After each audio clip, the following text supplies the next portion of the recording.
കുട്ടിയാനയും കൂട്ടി സഞ്ചരിക്കുകയായിരുന്ന കാട്ടാന പൊടുന്നനെ പ്രകോപിതയായി. വനം വകുപ്പ് അധികൃതരുടെ ജീപ്പിന് നേരെ പാഞ്ഞു. തലനാരിഴ വ്യത്യാസത്തിൽ ഉദ്യോഗസ്ഥർ രക്ഷപ്പെട്ടു. ബഹളം വെച്ചും ജീപ്പിന്റെ ബോണറ്റിലടിച്ച് ശബ്ദമുണ്ടാക്കിയുമാണ് ആനയെ പിന്തിരിപ്പിച്ചത്. കുട്ടീനെ നോക്കുന്ന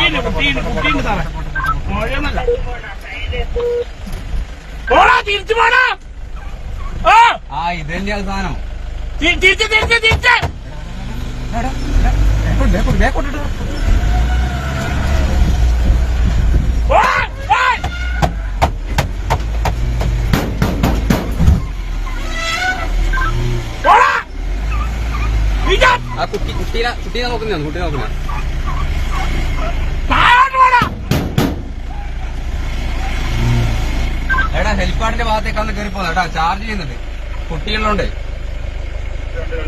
കണ്ണൂരാണ് സംഭവം. ആറളത്തെ വനം ഉദ്യോഗസ്ഥർക്ക് നേരെയായിരുന്നു കാട്ടാന പാഞ്ഞെടുത്തത്. ഇരിട്ടി ഡെപ്യൂട്ടി റേഞ്ചറും ജീവനക്കാരും അടങ്ങുന്ന സംഘമാണ് ഫാമിലെ 6-ാം ബ്ലോക്കിൽ ആനയ്ക്ക് മുന്നിൽപ്പെട്ടത്.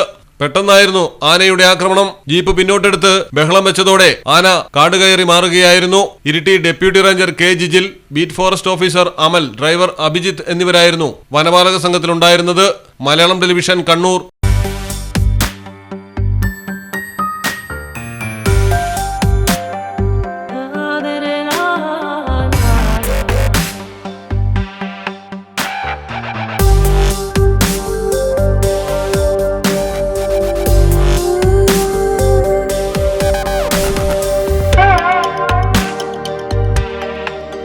Make a Statement Jewelry by Claris.